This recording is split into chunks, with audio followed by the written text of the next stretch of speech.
RCN. Le son de la différence.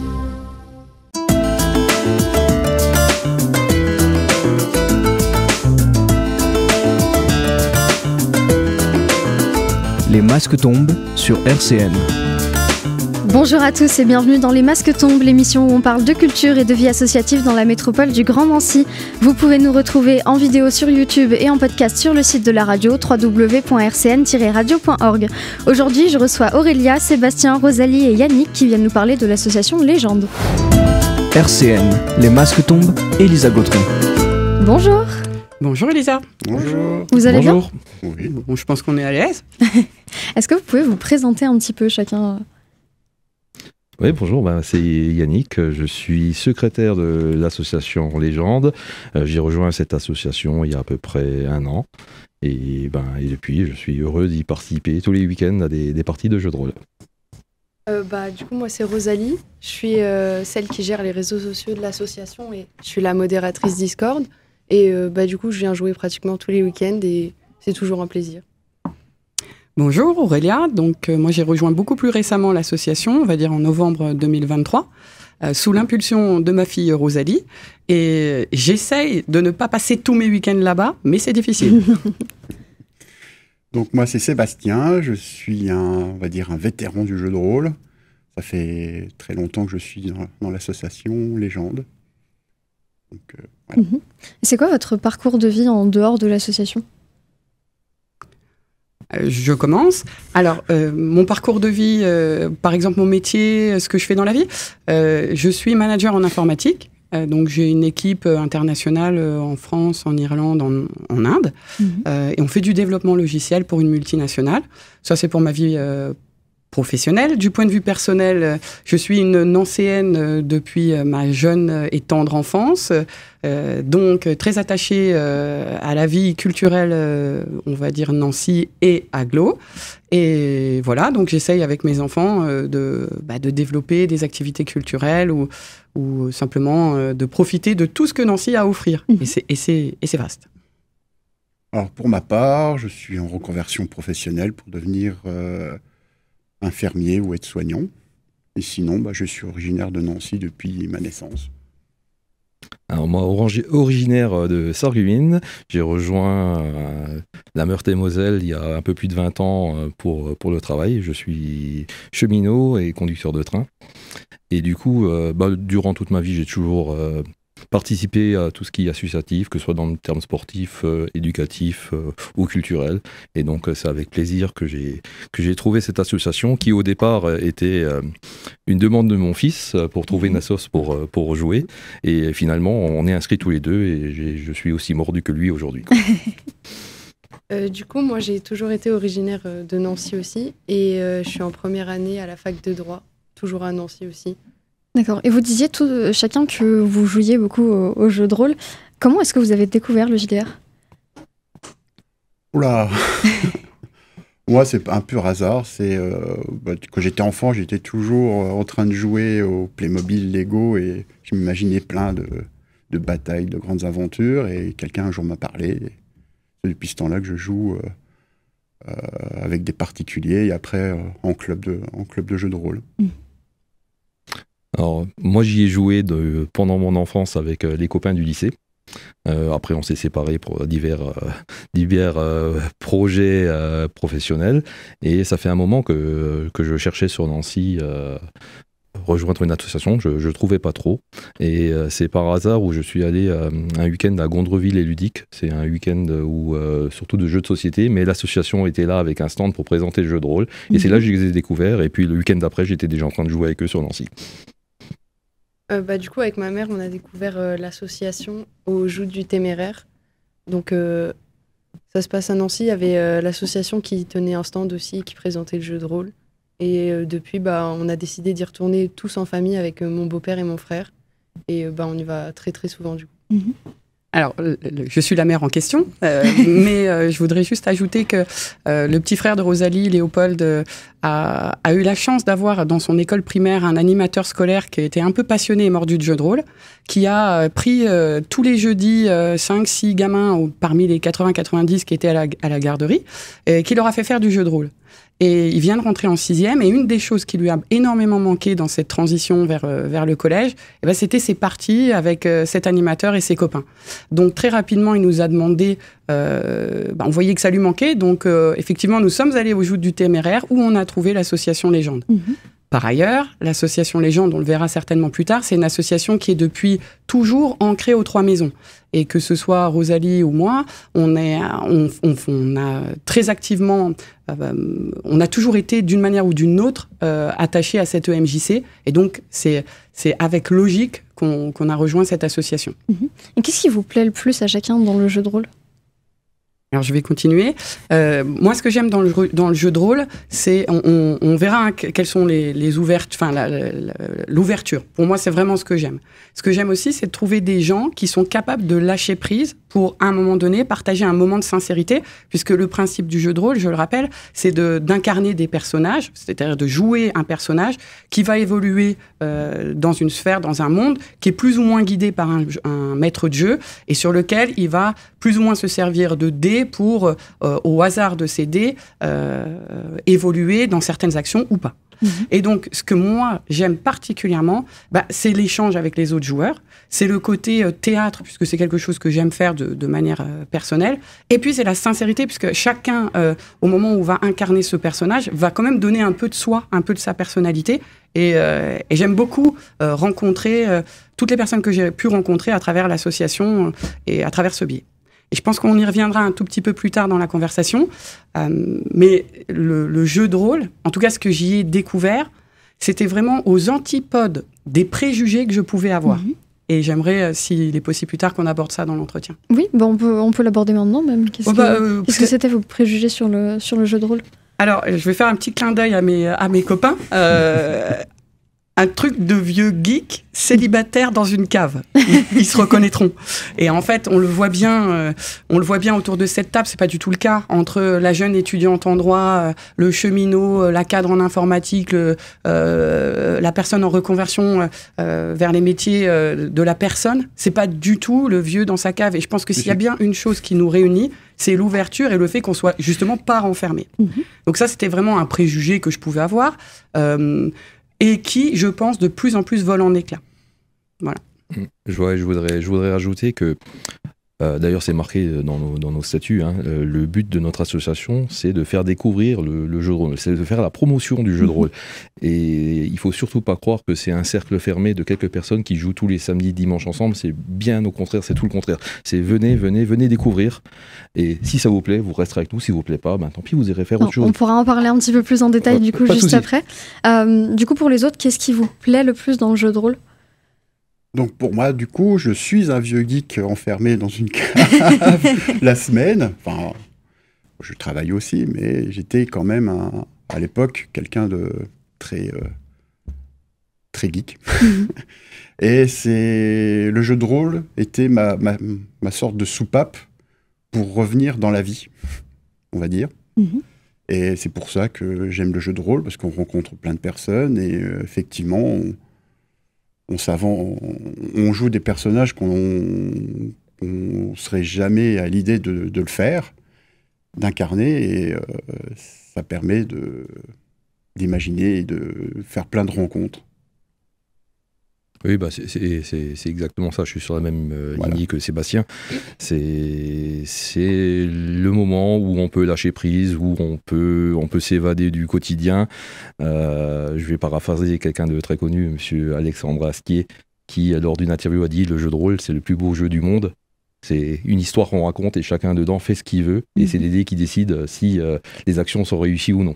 Et je trouve ça génial parce qu'autour de la table, du coup, tout le monde est à égalité. Ça change de la vie courante et ben voilà. Donc ça permet à tout le monde de s'évader, de passer, tout le monde passe un bon moment et on ressort souvent tous très contents de nos soirées de jeux de rôle en ayant passé un très bon moment. Du coup, pour ma part, le jeu de rôle, ça me permet un peu de sortir de mon quotidien et ça me fait rentrer un peu dans une bulle de confort avec des gens qui sont tous très, très sympas, très aimables. Et en fait, quand on va là-bas, j'ai l'impression d'oublier un peu tous mes soucis. Je rentre dans un autre univers. En plus, j'adore l'univers du fantastique et tout ça. Et c'est ce qu'on fait un peu en principal, même si on fait d'autres jeux de rôle. Et ça me permet vraiment d'oublier un peu les cours et tous les petites inquiétudes que je peux avoir. Et vraiment, quand je vais là-bas, c'est que du bon moment et je me sens super bien. Est-ce que je peux ajouter quelque chose ? Oui. Alors, en tant que maman, je trouve quand même que c'est une activité qu'on peut proposer à nos enfants. Et je rejoins Alexandre Astier sur sa citation. C'est l'un des plus beaux jeux du monde. Parce qu'en effet, à une ère, à un moment de notre époque où on est quand même tous très attirés par les écrans, il n'y a pas d'écran. On est dans l'échange et dans le relationnel. Et moi qui suis venue par mon fils qui a 12 ans, et ma fille, qui en a 18. Donc l'idée, c'est quand même de dire, on partage un moment ensemble, mais où l'idée, pendant 4-5 heures, d'avoir un écran, ça leur effleure même pas. Donc pour moi aussi, c'est l'idée de se dire que on offre quelque chose qui est très ancré sur l'humain à une période où on peut avoir un peu de la centralisation sur les écrans ou la monopolisation des activités des enfants par les écrans. Et ça, pour moi, c'est aussi important. Alors juste avant de parler un peu plus en détail de l'association, on va écouter Storm de la saga Epic et puis on revient juste après. Du lundi au jeudi de 13h à 13h30, les masques tombent sur RCN. On est toujours avec Aurélia, Sébastien, Rosalie et Yannick pour parler de l'association Légende. Alors cette association, comment est-ce qu'elle s'est créée ? Alors, je suis pas la plus ancienne, mais pour autant, je vais vous donner un peu l'historique. Donc, l'association, elle est d'abord née sous un autre nom, qui était Ambreline en 2013. Et cette association, elle a perduré comme ça plusieurs années. Mais au fil du temps, il s'est trouvé qu'elle a quand même qu'elle a failli mourir et qu'elle est quelque part qu'elle a rené de ses plus belles cendres. Donc, il faut se dire que, en 1994, elle est née. Et en 2013, il y avait plus que 6 membres. Donc 6 membres, c'est très très peu, mais ces espèces de derniers mohicans, ils se sont accrochés. Ils sont allés notamment dans ces festivals où ils ont représenté leur association, où ils ont continué dans cette idée de démocratisation, de faire venir à eux un peu plus de monde. Et petit à petit, ils ont réussi à rameuter des gens. En 2014, l'association Ambreline est devenue Légende. Et donc, on voit bien que sur les 10 dernières années, il y a eu aussi un phénomène on va dire, global de renaissance des jeux de rôle. On le voit, quand vous regardez des séries comme Stranger Things, vous voyez que Mike et tous les autres, ils sont dans leur cave en train de jouer à Donjons et Dragons, qui est quand même le jeu de rôle. Mais enfin, ces anciens, ils ont réussi à faire revenir à eux pas mal de monde. Alors, l'année dernière, l'association était encore assez limitée. Et en 2023, je pense qu'on peut dire que c'était quand même une année de croissance. Quand tu es arrivé, Yannick, il me semble qu'il y avait une trentaine de membres. Oui, il me semble 37 en début d'année. Et là, on vient de passer hier, comme par hasard, à la barre mythique des 100 adhérents. Donc, il faut quand même se dire qu'en moins d'un an, l'association a énormément accru le nombre de membres. Et toutes ces participations qu'on fait, et puis les échos positifs, je pense aussi que maintenant l'association bénéficie vraiment d'échos très positifs. On commence à être identifiés. Et de plus en plus de gens viennent à nous spontanément, soit par le biais des manifestations, mais soit parce qu'elles nous sont envoyées par les magasins de jeux de rôle notamment. Donc on a cet effet positif, parce qu'on n'est pas la seule association de jeux de rôle, mais on a un effet positif, et je crois que cet effet est essentiellement lié aux valeurs qui sont défendues par ces mohicans. On peut les citer, Gats, Michel, Manu, Anne, Stéphane, Mammouth, qui étaient les 6 qui étaient vraiment restés et qui ont relancé l'association. Mais aussi, on peut dire que notre bureau, et puis tous les membres sont attachés à une valeur fondamentale qui est celle de l'aide. C'est-à-dire que si vous êtes un jeune ou un moins jeune, que vous arrivez à l'association, que vous connaissiez les règles ou que vous ne les connaissez pas, tout le monde va vous aider, va essayer de vous aiguiller. Et c'est assez flagrant sur le Discord, on le voit. S'il y a quelqu'un qui arrive et qui pose une question, ce n'est pas forcément les modérateurs qui répondent, c'est tout le monde. Parce qu'une des valeurs, c'est justement l'inclusion, l'aide et justement essayer de promouvoir ce beau jeu. Et donc pour ça passe par la bienveillance et l'accueil. Voilà. Alors justement, quelles actions vous faites pour promouvoir le jeu de rôle ? Alors une des premières pour quelqu'un qui viendrait spontanément à la sauce sans nous avoir connus sur un festival ou sur un événement précis, c'est que les 3 premières parties de découverte sont complètement gratuites. Il n'y a aucune obligation d'adhésion et c'est bien pour permettre aux gens de venir voir si ça leur plaît avant de devoir s'engager sous la forme de l'adhésion. Donc ça, c'est la première chose qu'on fait. Et ensuite, la suivante, c'est, comme vous l'avez cité, on fait différents événements, que ce soit le Game Fest qui a eu lieu fin d'année dernière sur Nancy. On a fait le Ready Player, le RGO, j'ai plus l'acronyme. One, merci. Sur Lunéville, on a bien sûr les joutes, mais ça, je pense qu'on en parlera un tout petit peu plus tard, qui est l'événement majeur pour notre association. On est en association avec un bar de jeux de société sur Nancy, qui est le Level Up, qui se trouve pas trop loin de la gare, où on va faire des parties de découverte pour les gens environ une fois par mois. Donc voilà, c'est par tous ces moyens-là qu'on essaye de promouvoir le jeu de rôle et de faire connaître ça à un maximum de personnes. Et quand est-ce qu'on peut venir faire du jeu de rôle à l'association ? Vous pouvez venir faire du jeu de rôle à l'association les vendredis, samedis et dimanches. Donc vous pouvez retrouver les horaires en passant par le Discord et en vous inscrivant sur le planning des parties. Donc tout le monde vous aiguillera quand vous arriverez sur le Discord. Vous pouvez poser toutes les questions que vous voulez et on vous aidera au mieux pour vous trouver une partie. Et alors on peut venir qu'on connaisse le jeu de rôle ou pas du tout ? Totalement. Oh oui, totalement. Ouais, totalement. D'ailleurs, pour faire taire toutes les inquiétudes, déjà pour faire du jeu de rôle, il n'y a pas besoin d'un matériel de fou. Il faut des dés, un crayon et un papier. Et pour les premières parties, les vieux briscards seront heureux de prêter le matériel que sont les dés, qui sont le principal, l'essentiel pour pouvoir jouer. On les prête, donc en fait vous pouvez venir sans rien pour venir découvrir, il n'y a aucun souci, quoi. D'accord, et quel type de jeu de rôle vous proposez ? Alors, il y a plein de types de jeux de rôle, mais le principal qui est réalisé chez nous, c'est le médiéval fantastique. Donc il y a le plus connu qui est depuis X années, on va fêter les 50 ans, ou les 30 ans, j'ai un trou de mémoire, Donjons et Dragons. Donc un jeu de médiéval fantastique où on incarne des chevaliers, des magiciens et plein d'autres choses, elfes, nains.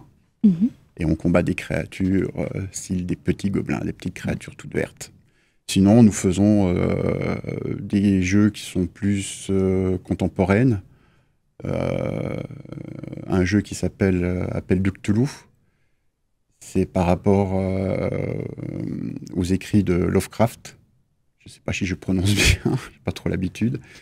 Sinon, nous avons d'autres jeux qui sont ancrés un peu plus... comment vous expliquer ? On a un jeu qui est fait pour les enfants. On a depuis peu ouvert des tables à des enfants qui viennent généralement régulièrement jouer. Ils incarnent soit des ours, des fées, plein de choses, et ils s'amusent très très bien, ces enfants, apparemment. Ils reviennent. Et tiens, c'est ce week-end, il y a une table réservée, et le nom c'est Grouilleville. Trouilleville, oui, tout à fait. D'ailleurs, j'ai inscrit ma fille de 10 ans. Et dans la partie, il me semble que c'est la plus grande. Il me semble que la table va de 6 à 10 ans, donc complètement tournée enfant, conte de fées, bienveillance, donc tout à fait adapté aux enfants, quoi. Si je peux me permettre sur les enfants, un petit mot pour dire que, hormis ces tables qui sont vraiment réservées aux enfants, et là, seuls les enfants viennent, on a aussi des parents qui viennent avec leurs enfants. L'association elle a pour politique de dire qu'on accueille tout le monde. Pour les mineurs, on les accueille quand même à assister de leurs parents, parce qu'il y a aussi des questions de se dire, quand on fait une partie qui peut durer jusqu'à 4 heures, ça peut être long pour un enfant de 10 ou 12 ans. Ça dépend aussi de la personnalité de l'enfant, de son habitude à jouer au jeu de rôle, mais c'est sûr que les premières fois, forcément, on demande un accompagnement des parents. Alors, on va revenir pour parler des événements à venir pour l'association. On va juste écouter Luck Runs Out, toujours de la saga épique, et puis on revient juste après. Les masques tombent sur RCN. On est encore et toujours en compagnie d'Aurélia, Sébastien, Rosalie et Yannick pour parler de l'association Légende. Alors, est-ce qu'il y a des actions à venir pour l'association ? Oui, plusieurs. C'est une association dynamique. Donc, on a des événements qui sont internes, qui sont parfois réservés aux membres, et des événements qui sont externes. Alors, déjà, on va parler des événements externes. Un des événements qui était à la base interne, mais qui va être externalisé, c'est un marathon du jeu de rôle.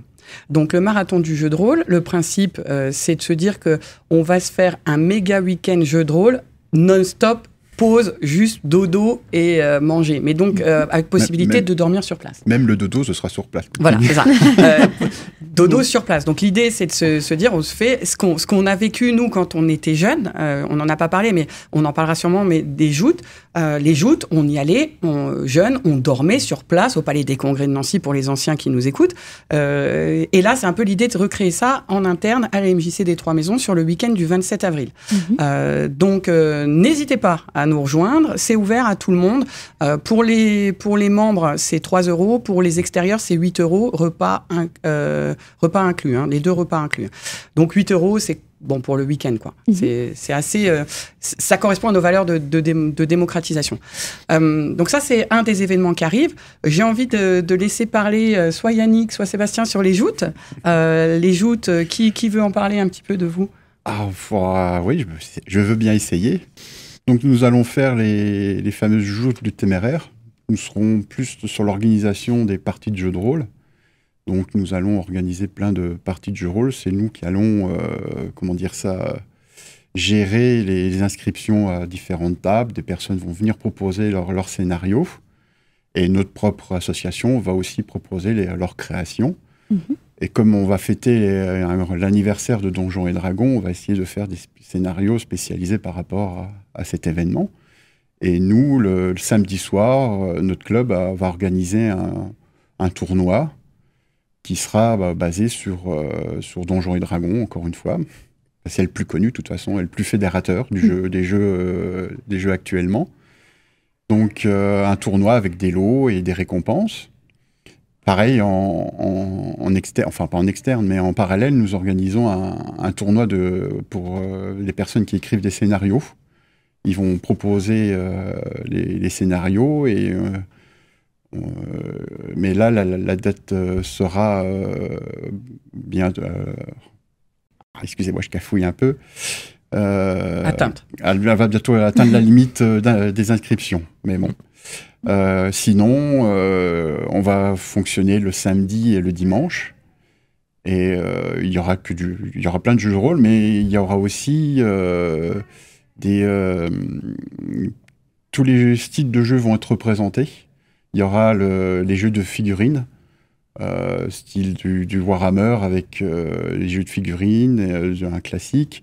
Après, il y a du Star Wars Légion, c'est aussi pareil, figurines où on incarne les différentes factions de Star Wars. Après, il y aura Cyberpunk. J'ai plein de... On peut pas tout citer parce qu'on ne sait pas vraiment ce qu'il y aura, donc, parce que c'est des personnes qui vont venir ouvertement proposer leur partie. Et voilà, ça va être un très très grand événement. Alors ça se passera quand justement ?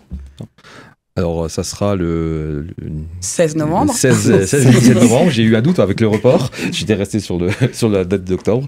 Alors pour être complètement complet, on est en partenariat avec l'école Polytech de Nancy, qui a organisé les joutes depuis plusieurs années. Ils nous ont contacté l'année dernière pour gérer la partie jeu de rôle de l'événement.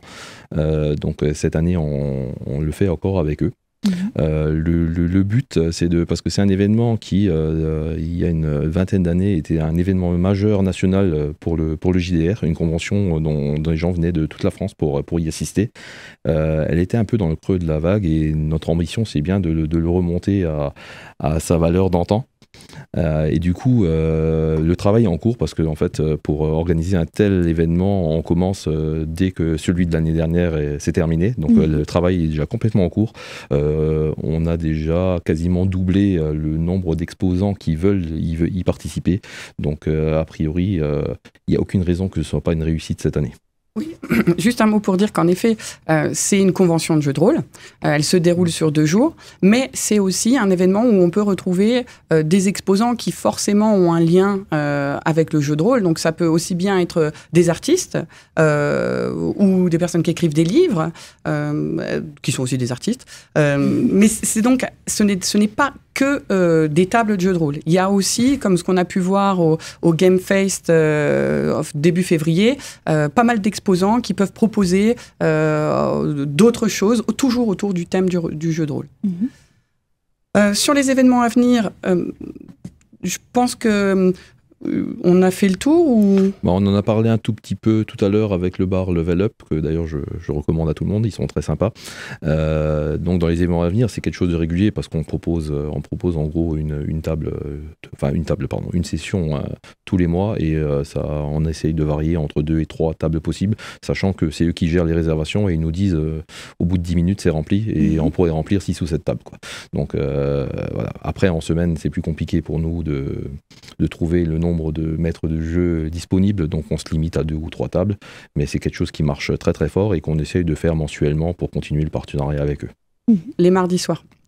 Si ça vous intéresse, chers auditeurs, c'est les mardis soirs au Level Up. Vous pouvez aller regarder, soit vous abonner à leur page, ils ont des pages sur les réseaux sociaux, soit à la nôtre, n'hésitez pas, vous êtes les bienvenus, et vous pouvez retrouver toutes les informations, c'est des choses qu'on publie. Alors justement, toutes les informations à propos de l'association en elle-même, on peut les retrouver sur les réseaux sociaux ? Du coup, on peut retrouver toutes les informations de l'association sur les réseaux sociaux, notamment sur Instagram ou sur Facebook, ou aussi sur le Discord. Et on essaie de poster les événements à venir à l'avance pour que chacun soit informé et puisse s'inscrire s'il le souhaite. Toutes les informations au niveau du tarif, des horaires et les liens possibles sont sur les réseaux sociaux. Et du coup, il y a vraiment tout ce qu'il faut dessus. Tu nous redonnes les adresses, Rosa ? Du site, du compte Instagram ? Le compte Instagram, du coup, vous pouvez nous retrouver en tapant association-légende. Au pluriel ? Au pluriel, oui. Et vous pouvez faire de même sur Facebook pour le retrouver. Et vous avez un site aussi ? Sur Internet, oui, on a un site qui renvoie à tous nos réseaux sociaux.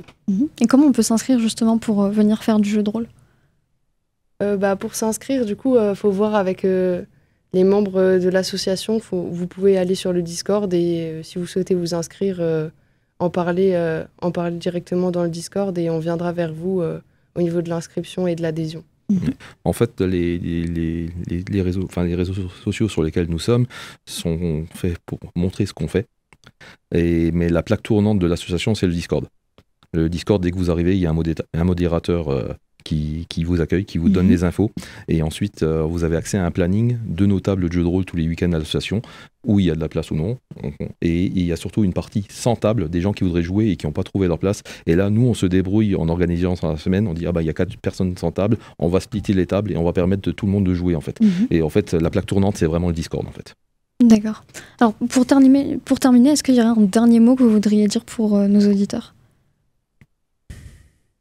Venez nous rejoindre, venez découvrir le jeu de rôle, il n'y a rien d'autre à dire. On s'amuse bien, quoi. On sera amis, c'est surtout ça. C'est qu'on fait beaucoup de connaissances diverses et variées, de tout âge, de tout univers. C'est ça qui j'aime bien dans le jeu de rôle, c'est que on rencontre des personnes que j'aurais jamais pensé rencontrer et on s'amuse tous et on s'amuse entre amis et on a de la chance d'avoir des personnes qui emmènent des bons gâteaux qui sont faits gentiment par cette demoiselle qui est en face de moi. Donc voilà, faut venir. Vous amuserez, ça j'en suis sûr, et vous passerez de beaux moments. Faut pas hésiter à venir. J'ai envie de dire que si vous aimez la raclette, venez. On fait des soirées raclette. Si vous aimez le cinéma, venez. On fait des soirées. On organisera aussi des soirées en interne cinéma pour faire découvrir à nos plus jeunes membres tout ce qui peut être la culture fondatrice du jeu de rôle. Donc cette association, elle est aussi dynamique en interne où régulièrement dans l'année, il va y avoir des événements où on va pouvoir échanger et puis surtout faire aller au-delà du jeu de rôle. Donc n'hésitez pas à nous rejoindre. On vous accueille les bras ouverts et il y aura toujours quelqu'un pour vous aider. Ouais, association légende, facile à trouver. Merci beaucoup à vous tous d'être venus. Merci. Merci à vous. RCN, www.rcn-radio.org